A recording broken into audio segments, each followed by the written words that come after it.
2026 football বিশ্বকাপ এখন শেষ ধাপে।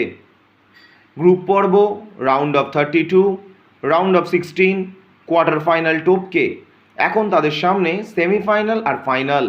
আর ঠিক তার আগেই বড় চমক দিল অ্যাডিডাস। বদলে গেল 2026 বিশ্বকাপের অফিসিয়াল ম্যাচ বল। নতুন নাম ট্রিয়ন্ডা ফাইনাল। এই বল ব্যবহার করা হবে শুধুমাত্র সেমিফাইনাল, তৃতীয় স্থান নির্ধারণকারী ম্যাচ এবং ফাইনালে। প্রথম দেখাতেই চোখে পড়বে বলের নতুন রূপ। আগের লাল সবুজ নীল রঙের বদলে এসেছে সোনালি, কালো, গোলাপি ও লালের আকর্ষণীয় সংমিশ্রণ। সোনালি রং বিশ্বকাপ ট্রফির প্রতীক, আর গ্রাফিক্সে জায়গা পেয়েছে ডালাস, আটলান্টা, মিয়ামি এবং নিউ ইয়র্ক, নিউ জার্সির মতো শেষ পর্বের ভেন্যুগুলোর ছোঁয়া।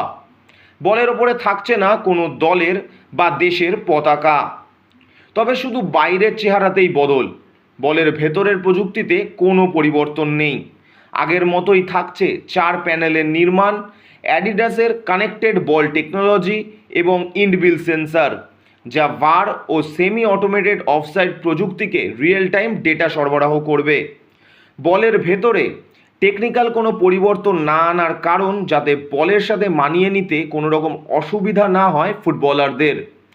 এই নতুন বল নিয়েই অনুশীলন শুরু করেছে আর্জেন্টিনা। সুইজারল্যান্ডকে হারিয়ে সেমিফাইনালে ওঠার পর দলের প্রথম ট্রেনিং সেশনে পুরনো ট্রিয়ন্ডাকে সরিয়ে ব্যবহার করা হচ্ছে নতুন ট্রিয়ন্ডা ফাইনাল।